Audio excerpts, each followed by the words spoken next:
Cel mai mare om din istorie, Iisus, n-a avut servitori și totuși i se spunea stăpân. N-a avut diplomă și totuși i se spunea învățător.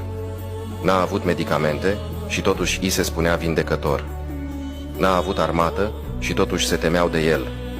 N-a câștigat niciun război și totuși a cucerit lumea. N-a comis nicio crimă și totuși l-au răstignit. A fost înmormântat și totuși trăiește și azi.